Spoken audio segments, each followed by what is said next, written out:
Title: My wife handed me divorce papers after she inherited over $10 million and told me to leave the house immediately. As I was packing my bag, my wife yelled, "You're not taking anything from here. Hand over that bag." When I refused, my wife's brothers dragged me out of the house by my hair. But before I left, I warned them that they would regret it greatly. What happened next was something they never saw coming. Chapter 1. The Bag. I was halfway through folding 2 shirts into a weekend duffel when the front door opened like a scene change. My wife, Alina, didn't even take her sunglasses off. She slid a manila envelope across the kitchen island. Sign, pack, go. The top page said, "Petition for dissolution." Her new manicure tapped the signature line like a metronome. "Is this a joke?" I asked. "We just buried your uncle last week." "It's not a joke," she said, voice flat. "And don't play sentimental with me." The trust wired this morning. 8 figures. I'm done subsidizing your hobbies. My job is not a hobby. I kept my voice low. "And this is my house, too." "It was," she said, pulling her phone out to film me like I was a wildlife sighting. "Now it's mine." "I'm not negotiating, Liam.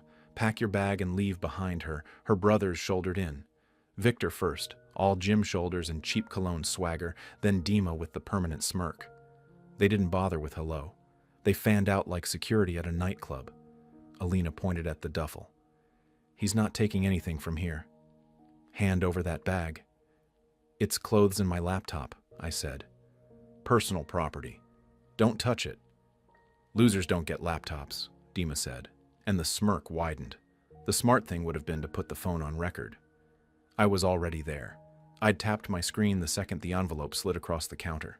The red timer in the corner ticked past 0 hours, 1 minute and 42 seconds. "Alina," I tried once more, softer. "We've been married 7 years. I paid your bar exam fees twice. I sat in ERS with your mom. I cooked meals for your uncle when chemo made him sick. You don't have to do it like this." That got a laugh. Hers, brittle and too loud. "You love speeches. Here's mine. You are a drag. On my image, on my income, on every room you enter. Sign the papers, hand over the bag, and walk out with a little dignity for once." I zipped the duffel. No. Victor didn't warn me. He just grabbed a fistful of my hair and yanked me backward so hard my eyes watered. Dima came in from the side, snatching at the strap. The phone clattered across the tile and kept recording, just at shoe level now. Alina's voice carried, sharp and clear. "Get him out. He's trespassing. You can't trespass in your own house," I said through my teeth, vision sparkling. They frog-marched me to the porch, my scalp on fire, my feet stumbling for traction. A neighbor looked up from a stroller, eyes wide, then disappeared back behind a hedge. There was a split second where I thought about swinging, and then I remembered every case I'd worked where the one punch ruined the right person's whole, clean record. I didn't swing. They dumped me on the front steps. The duffel hit my ribs, then vanished back inside with Dima. The door slammed. The new smart lock chirped. For a long beat, it was just me, the ache in my scalp, the dirt in my teeth, and the sound of my own breath. Alina opened the door again just enough to slide the envelope after me with her toe. "You have 30 minutes to be off the property. After that, I call the cops and tell them you're unstable. Make good choices, Liam." I pushed myself up, wiped my hands on my jeans, and looked at all 3 of them framed in the doorway. The brothers puffed up, Alina lit from behind like a stage actress who finally got the role she wanted. "Okay," I said. "Here's my speech." I met each pair of eyes in turn.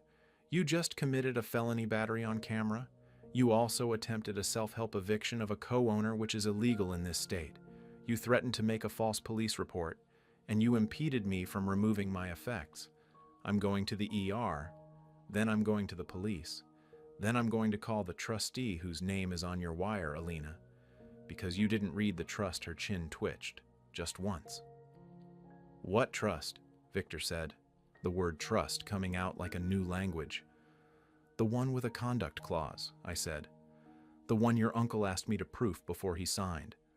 The one that freezes distributions if the beneficiary engages in criminal acts or moral turpitude, like assault or fraud, or filing false reports to weaponize the system.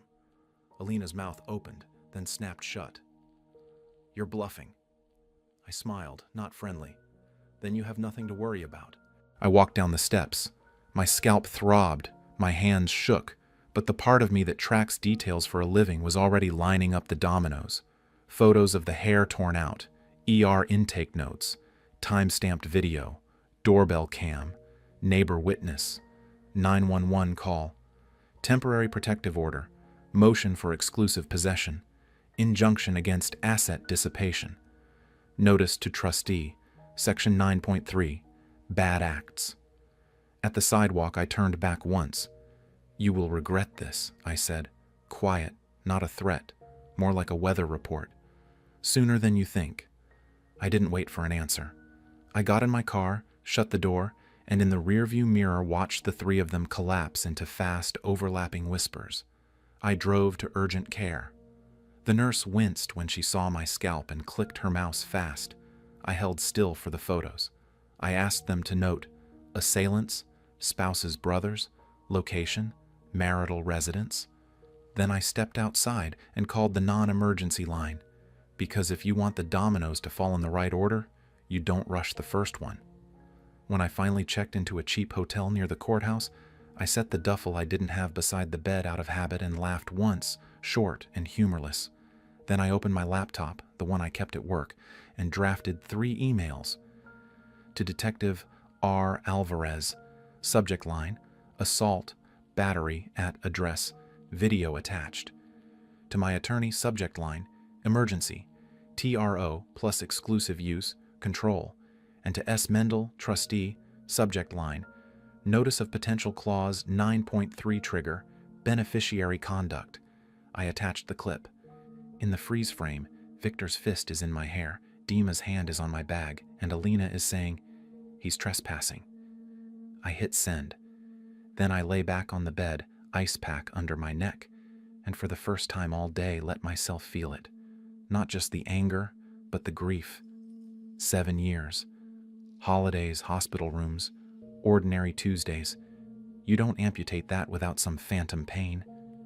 My phone buzzed on the nightstand. An unknown number. I let it go to voicemail. The second buzz came 30 seconds later, from Mendel Trust. I didn't pick up that either. Not yet. There's a rhythm to taking your life back. Evidence first, action second. Revenge? That comes dressed as consequence. Chapter 2. The fallout begins. The morning after the ER visit, I woke to a string of notifications. Emails, voicemails, missed calls, all from the same small circle of people who, 24 hours ago, had dragged me by the hair out of my own home. The first was from my lawyer. We've got everything we need. The video is gold. Don't speak directly to your wife or her brothers. Let me handle it. We'll file for exclusive use of the residence today. By the end of the week, the cops will be knocking on their door, not yours. The second was from Detective Alvarez. Mr. Novak, we've reviewed the footage. This is clear-cut battery. I've already dispatched a unit to interview the responding neighbor who witnessed it. Charges will be filed. Expect to hear from the DA, and the third, the most satisfying, was from Mendel Trust. Mr. Novak, this is to acknowledge receipt of your notice regarding potential clause 9.3 trigger. The video you provided is under review. Please be advised. Disbursement of funds to Miss. Alina Novak is temporarily suspended pending investigation of misconduct. You will be contacted for further information. By noon, my phone buzzed with an unknown number. Against my better judgment, I answered. Her voice, shrill, panicked, spilled through the speaker. Liam, what did you do? The trust froze my accounts. They won't let me access a cent. Do you realize I have bills? Do you realize I have plans? I let her rant for a full 30 seconds before cutting in, calm as glass. Remember what I said? You'd regret it sooner than you thought. This is only the start, Alina. You brought this on yourself. She tried to pivot, her tone dripping sugar. We don't have to do this. Just let's talk. I'll give you something. A settlement. Whatever you want. Save it for court, I said, and hung up. That evening, my lawyer called again, almost amused. Victor and Dima thought roughing you up was no big deal. Unfortunately for them, the DA thinks otherwise. They'll be getting charges. And the best part? Any conviction tied to this case further strengthens the trust's conduct clause. Alina's inheritance is chained to their stupidity. I pictured the smug brothers in handcuffs, their swagger evaporating.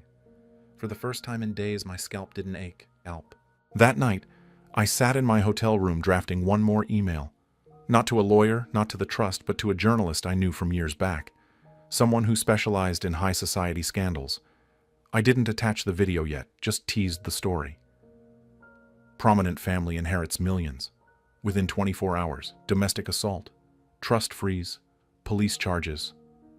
Interested? Her reply came in 5 minutes. Tell me everything. I smiled at the screen. This wasn't just about money anymore. This was about making sure none of them, Alina, her brothers, her smug family, could ever rewrite the story to paint themselves as victims. Number. This time, the truth would be loud. Chapter 3. The Courtroom Hammer. 2 weeks later, I walked into the county courthouse wearing the same calm expression I'd worn when Alina's brothers dragged me by the hair. Only this time, the bruises were gone, replaced with polished shoes and a folder of ironclad evidence. Alina arrived flanked by her brothers, their arrogance still intact despite the pending charges. She looked smug, like she still believed money could erase everything. Her lawyer whispered something to her as they sat down, but the confidence in her eyes faltered when she saw the DA enter with a box of files. The bailiff called order. The judge, stern, no nonsense, and known for her intolerance of theatrics, scanned the docket. This case concerns both criminal charges of assault and civil proceedings related to divorce and property distribution. I understand there are significant funds at stake. Let's proceed, Alina's lawyer launched in first. Your Honor, this is nothing but a bitter husband trying to cling to wealth that rightfully belongs to my client? The judge cut him off. Save your speeches. Show me evidence, that was our cue. My lawyer stood and calmly cued the footage. The screen lit up with the video. Alina's brothers yanking me by the hair, her shouting as I clutched my bag, the moment they shoved me out the door. Gasps echoed in the gallery. Even the judge's eyebrows arched. Clear battery, she said flatly. The DA's office may proceed with criminal charges against the brothers. Victor muttered a curse under his breath. Dima went pale. Then my lawyer handed the judge a neatly bound document. My father-in-law's trust agreement. He pointed straight to Clause 9.3. Misconduct resulting in criminal liability immediately suspends the beneficiary's access to funds, pending trustee review. As the court can see, Mrs. Novak's inheritance is currently frozen. The judge flipped through the pages, nodded, then looked straight at Alina. You're telling me you filed for divorce the very day you inherited millions, and within 24 hours your brothers assaulted your husband in your presence? And you want this court to believe you're the victim? Her lawyer stammered. Alina's lips trembled. That's when I leaned forward and whispered to my attorney. He nodded, then addressed the court. Your Honor, before we adjourn, we'd like to submit one more piece of evidence, a series of recorded voicemails left by Mrs. Novak herself after the trust freeze. In them, she explicitly admits she only married Mr. Novak for security and intended to discard him the moment her inheritance came through. The first recording played, her voice sharp, venomous. I don't need you anymore. I've got the money. You'll be nothing without me, Liam. Nothing. The courtroom went silent. The judge leaned forward, hands steepled. Well, Mrs. Novak, you've certainly made my job easier. Her gavel cracked like thunder. Temporary possession of the marital residence awarded to Mr. Novak. Inheritance funds remain frozen pending trustee decision. Criminal proceedings against the brothers to proceed immediately. Court is adjourned. As I walked out of that courtroom, her lawyer shouted after us, "This isn't over. But Alina wasn't looking at me anymore. She was staring at the floor, pale, realizing the life she'd built on arrogance was collapsing faster than she could stop it. And I hadn't even played my last card yet. Chapter 4. The public exposure. The courtroom victory was satisfying, but it wasn't enough.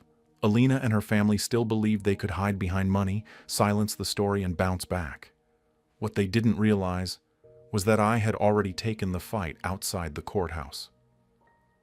2 nights earlier, I'd met with a journalist I trusted, Maya, a seasoned investigative reporter who had a reputation for peeling back the glossy surface of wealthy families and exposing the rot beneath. She listened quietly as I laid out the story, showing her the trust documents, the video of the assault, and the recordings of Alina mocking me. Her pen scratched across the notepad as she nodded slowly. "This isn't just a domestic scandal," Maya said finally. "It's about greed, abuse, and power. People will eat this alive." We agreed on one condition. She wouldn't release anything until after the initial court ruling. That way, the press coverage wouldn't jeopardize the case. Now, with the ruling secure, she was ready to move. The morning after court, while Alina's lawyer scrambled to file appeals, the story broke. Heiress faces allegations of fraud and domestic abuse after inheritance windfall. The article was brutal. It outlined everything: the assault, the trust clause freezing her inheritance, her recorded threats, and the courtroom humiliation. Screenshots of the video were blurred but recognizable. My name was kept discreet, but anyone in our city knew who she was. Within hours, her face was plastered across news sites and trending on social media. Commenters shredded her. "How do you inherit millions and still end up in court for assault? That voicemail is chilling. She deserves to lose everything. Imagine treating your husband like that while living off his family's business." Alina's glamorous image, the socialite, the modern entrepreneur she pretended to be, evaporated overnight. By the afternoon, her employer announced she was on indefinite leave pending investigation. Brand partners dropped her. Invitations to high society events were rescinded. Even her own brothers weren't spared. Local radio shows mocked them as trust fund thugs. The DA publicly confirmed their criminal charges, and memes of them dragging me out of my own house spread online. Her mother, once smug and untouchable, tried to defend her daughter in a TV interview. But when the anchor played the voicemail clip, even she looked like she'd swallowed glass. I didn't gloat publicly. That wasn't my style. Instead, I kept quiet, focused on my work, and spent evenings with friends who actually respected me. Because revenge isn't always about shouting, "I won." Sometimes it's about watching your enemies collapse under the weight of their own arrogance, and making sure the world sees every crack. And the best part? The story wasn't done yet. The Trust's Board of Trustees had reached out to me privately. They wanted to discuss who was truly fit to manage the assets now that Alina had disgraced herself. Chapter 5. The trustees' verdict. The media storm had left Alina and her brother staggering, but the trustees' meeting was the real battlefield, the one that would decide the future of her late father's fortune. The trustees' office was a quiet, wood-paneled room with tall windows overlooking the city. 3 gray-haired men and 1 sharp-eyed woman sat across from me. They were old friends of Alina's father, people who had watched me sit through board meetings silently while he trained me in the finer points of the business world. "One of them, mister." Sterling leaned forward. "We've been reviewing the situation. The clause your wife overlooked, Section 14 of the trust, makes it clear assets cannot be transferred to an heir who engages in criminal behavior or gross misconduct." He tapped the folder in front of him. "The courts have already recognized her behavior as abuse. The press has destroyed her public credibility. That leaves us with a decision. Who should manage these assets now? For a moment, I thought they were hinting at me, that I would be asked to step in as a caretaker. But then Miss Carter, the trustee with eyes like ice, slid a document across the table. "We've also reviewed your history with the company and the years you worked under her father. He respected you. We all did. And now, with your ex-wife disgraced, you are the most stable candidate left." I opened the folder. It was an appointment contract. They weren't just freezing her inheritance, they were handing me operational control of the real estate empire, assets worth over $200 million. By the time Alina heard, the decision had already been made public in a formal press release. She stormed into the trustees' building 2 hours later, cameras following her, shouting that it was all a conspiracy. Her brothers tried to muscle their way past security, but the sight of them in court-ordered ankle monitors made the reporters laugh harder. When she finally reached the boardroom, she pointed at me, shaking with fury. "You stole this from me." I stood calmly, the press recording every word. "No, Alina. You threw it away the day you thought money made you untouchable." Her face twisted, her screams echoing down the marble halls, while I quietly walked out to the waiting cameras, the new CEO of the empire she had thought she owned. That night, as I looked out over the city from the penthouse she once bragged about, I felt no triumph, just clarity, greed, arrogance, cruelty. They had taken everything from her. All I had done was hold up the mirror and let the world see, and the world had judged her more harshly than I ever could. Epilogue. The final curtain months passed. The scandal that had once consumed headlines faded into memory, but not for Alina. Her criminal record barred her from corporate work. Former friends avoided her like a virus. Her brothers, bitter and broke after serving jail time, cut her off entirely. The mansion she once paraded on social media was foreclosed. She ended up living in a cramped apartment far from the city, occasionally spotted at discount stores by those who remembered the heiress who lost everything. The same people who once toasted to her good fortune now whispered about her fall like a cautionary tale. Meanwhile, I had quietly rebuilt. Running the real estate empire wasn't just about money, it was about honor. I created scholarships in her father's name, supported community housing projects, and hired people her family had once turned away. Most importantly, my children thrived. No more shouting matches, no more fear of being used as pawns. They grew up in a home where peace wasn't a luxury, it was the foundation. One evening, my daughter asked me, "Dad, why don't you ever talk about Mom anymore?" I smiled gently. Because some stories don't deserve to be told twice. The last time I saw Alina was at a charity gala I hosted. She wasn't invited, of course, but she lingered outside, staring in through the glass windows at the life she had thrown away. She looked at me, her eyes hollow, lips trembling as if begging for recognition. I simply turned back to my children and raised a toast. Alina had wanted wealth, power, and freedom. Instead, she was left with silence, shame, and regret. And me? I had everything she could never buy: respect, family, and peace. Was this revenge perfectly justified? Tell us what you think about this story in the comments below. Like the story. If you think this story is justified, share it with someone who needs this energy. And subscribe to Lauren's Story for more jaw-dropping tales of betrayal and justice. Because here, every lie has its reckoning, and every betrayal finds its shadow. Stay sharp, stay strong, and stay tuned.